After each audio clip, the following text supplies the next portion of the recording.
Right, guys, it's 2nd of July, still alive. We're just coming up to 8 o'clock now, so that'll be 36 hours on the fast. And all I've had in the meantime is black coffee with. I did a bit of research and I like coffee with xylitol, and the good news is that doesn't do anything to break your fast. Xylitol, you can get it in not Aldi, Lidl here. So that's good. Now, I'm not. I've watched a lot of videos over the past about drinking water, and people sometimes say ridiculous amounts of water. And I think anything over 2 litres in a day. I think anyway, with your tea and your coffee and whatever else you drink, I think that's enough, easily enough. There are trains of thought that say it starts washing out all your your good bacterias and all your electrolytes, they call them, salts, and I believe that. So I think I've had over the last 36 hours maybe 2.5 litres of water, spring water, from over the road, or one sparkling water, half a litre, and the rest was the spring water from my spring. So that's that, and I've come up with a fantastic plan to further punish myself during July, which is called, I'm going to call it intermittent technology, right? And it's kind of the same theory as intermittent fasting, but it's to do with technology and also electricity. Because I don't know whether anyone's watched this stuff on dirty electricity and stuff like that, when things are on standby and all that, and they take quite a lot of electric as well, actually, and also the Wi-Fi.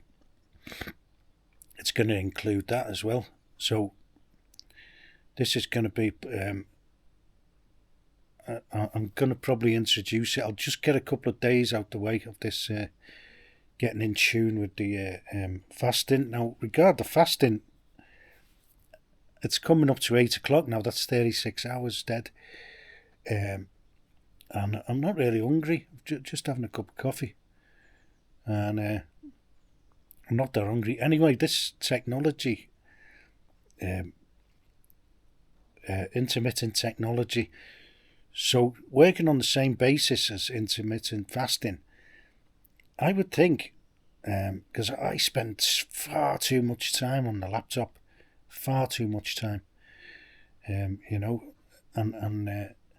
lot of it's kind of unnecessary, I'm just looking for things half the time that aren't there, or looking at things that I've already looked at, like charts, things like that, and there's no need to do it,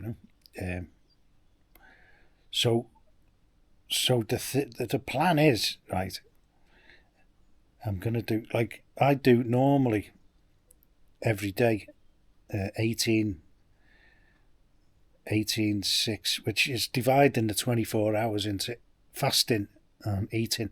That's the intermittent fasting. 18 hours, you don't eat. You can drink water and tea and coffee.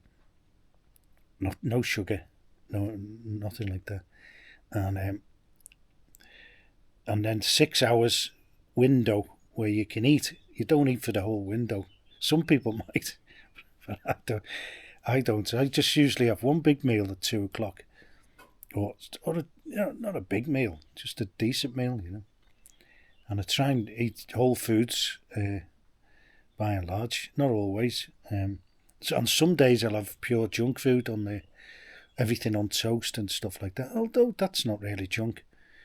And I think I'm going to have just fancy cheese on toast now. But I'm going to wait half an hour to give it, like to prove to myself that I'm not killing it, just the extra yard, the extra mile. I might even go to 9 o'clock yet. We'll see, but it's good now. I've been up for since 6. A couple of hours of activity before you eat is recommended, or even exercise. Rigorous exercise. So the technology, right? Now this will cut out a lot, and it'll also save money, which isn't the reason. That's not the reason at all. This is to help probably the brain and the eyes. Too much screen time is not good. That's a well-known fact. And I look at the laptop far too often, far too much. So I'm going to introduce intermittent technology. Now I've got a system here. Yeah, you can just see the fuse board behind my shoulder, just there. And I can switch that. I've got it rigged up so I can just leave the fridge on, because that's what I do on the road trips. I switch everything off and the water. When we go on a road trip, and it's peace of mind as well. So I can just do that and flicking a couple of switches on the board, So that's what I'm going to do. I think it's just an idea at the moment, like a couple of other things to introduce. But the main thing is the fasting, which a couple of people have said they're going to go along with it, which is fantastic, So welcome aboard. Who else is doing it? And it's pretty extreme. There's a month of alternate day fastings. That's, to me, it's going to be not easy, but it won't be hard, because for me anyway, because I do intermittent fasting on a daily basis. Now, I was only hungry yesterday from around about 6:30, 7 o'clock. Surprising, really. But I may be a little bit hungrier tomorrow. We'll see. But I'm quite adapted to this fasting kind of stuff, so maybe that's why I didn't find it so difficult. You probably would if you go on 3 meals a day, straight onto intermittent fasting, or you're used to eating a lot of sugar and carbs and stuff like that, which I don't do either. So I can switch everything off in the house, all the electric, the Wi-Fi, the computer and everything. Now I could probably still do a cheat and use this camera if something comes to mind. Anything that's on a battery, a little bit of a cheat there, but I never look at my phone anyway from week to week. Hardly ever use my smartphone for anything really. Only phone calls. I don't look at my phone all day, but I do look at the laptop too often. So if I can do 18:6 the same, that's ample. To be on the internet, that's more than ample. And if I can get used to that'll free up the mornings then, because I tend to go on the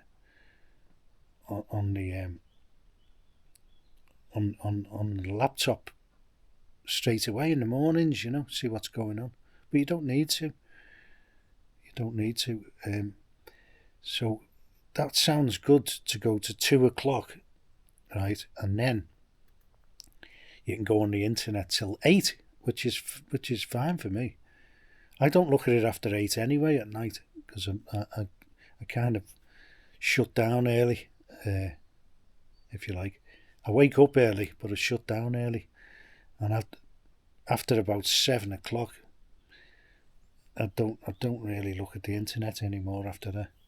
A lot of people look at it later on in the evening. That's why I'm the opposite of everyone else. So, so, so yeah, that sounds fantastic theory. So I'm going to think about it today, and then I think I'm going to introduce it. I think I'm going to do it because that'll be great. Because when we have power cuts here, I've really noticed that like the first half an hour, it's a little bit like annoying. It can be annoying especially when you're in the middle of something or you've got things halfway through something. But not so much cooking because I cook on gas and the log burner in the winter, so it's not so much the cooking, but other things, mainly the internet. But after a while, say we go in 2 hours into a power cut, it starts like a calm descends on the house, like all the the vibrations. You can feel everything just calm down, and it's very, very noticeable for me anyway. And I really like it. And when we get a power cut during the night, I sleep very well. So that's another thing. So the power will be off from 8 p.m. till 2 p.m. the next day. The power will be off. Now I can still have coffee. I can still do everything on the gas stove. I've got a little kettle. I've got a whistling kettle from one of the caravans brought down. So I'll do the whistling kettle in the mornings, and I can cook, and have anything. And I've got the fridge, so there's no hardship there. So that'll be, how many whammies is that for for July? It's massive, So at the end of it, I'll be 6 stone, but I'll be unradiated. I'll be deradiated, de-Wi-Fi'd, and I'll switch my phone off as well, I think, because that pings, doesn't it? That still pings from the the towers, So I'll turn that off, and it'll be invisible to the world. So that sounds great to me. That sounds really good. The only thing then is I've got to get more creative. In the mornings, I've got to get more active and creative. That's where the exercise can come in, And I might go for a little mid-morning drive and things like that. There's lots of little places you can go around here. Visit some rivers. Visit the dog more often. Which is, I usually go once a week now because she's doing okay, She's doing all right because in the summer there's more people around there, and she can get like multiple breakfasts if she's lucky, But and I can start doing more actually in the garden towards beyond the wall, the jungle. I can start attacking that, because if you let things go too far, they go woody. Like the the big plants like the nettles. Not so much the nettles, but that type of plant tend to start growing woody stalks, and it's they're a lot harder to trim then later on. So and I find when you trim at this time, the secondary growth is more like meadow. You form like a meadow. All the flowers come. If you chop all the big stuff down, which stops all the flowers growing, and you chop them down like all the nettles and just leave them, chop and drop. I find a lot of meadow flowers come out, and the right hand side of the garden. I might do a little tour after, show all the meadow flowers, and I should be trimming that as well, really, now. But you go amongst it and you see all the pollinators and the bees, and you think, hang on a minute, it'd be a shame to chop all these down. Some of them are quite nice flowers, you know. So I'm going to leave that for a bit. I'll leave it till it gets too much, because some of them are getting tall. I might go around with the scissors and cut the tall ones down a bit so they don't go woody at the bottom. And the brambles, I'm going to do them with the scissors as well, because I've got a load of things gorilla planted, like all the squash, and I don't know where they're going to come up, but they will. So I don't want to strim it, the main garden at the moment. So I generally do that anyway, go around 15-20 minutes with the scissors, big pair of scissors, and chop all the known weeds, the known culprits. Some of them I don't know one from the other, but like I generally do. But like you've got to be careful as well when you're snipping. Try and get to the bottom of them, you know. And it's a little, real downer when you go down the bottom and you snip it and you find out it's a bean plant. I've done that a couple of times, but not very often. So that's going to be intermittent technology, and the 18-6, just like the intermittent fasting. 18-6 sounds great to me. So you're virtually off. You're off grid. You're off grid 18 hours a day, except for the fridge. You know, which is the main bugbear for off-grid people, because it's hard to keep the like solar. It's hard to keep a fridge going and a freezer 24/7, 365 days. That's why I wouldn't go off. I'd never go off-grid. It's just too much of a. It's just not worth it. There's no point, especially when you can do things like this. You know, I'm kind of on grid but off grid ready, if you know what I mean. I could survive off grid probably here, for at least a week anyway. At least, maybe more. There's only the fridge really, and if you're going off grid in the winter, I could make a cool pantry in the tunnel in the winter. Keep things cool out there. But anyway, so that's the latest one. So this stacking up, and I've spent nothing yesterday, so that's 2 whammies already. And it's now 8:10, so that's 36 hours and 10 minutes. So we're doing all right. And I'm going to probably go. I'm not even hungry. I'm going to probably go to 9 o'clock. To just you know, say like you know, you're not struggling.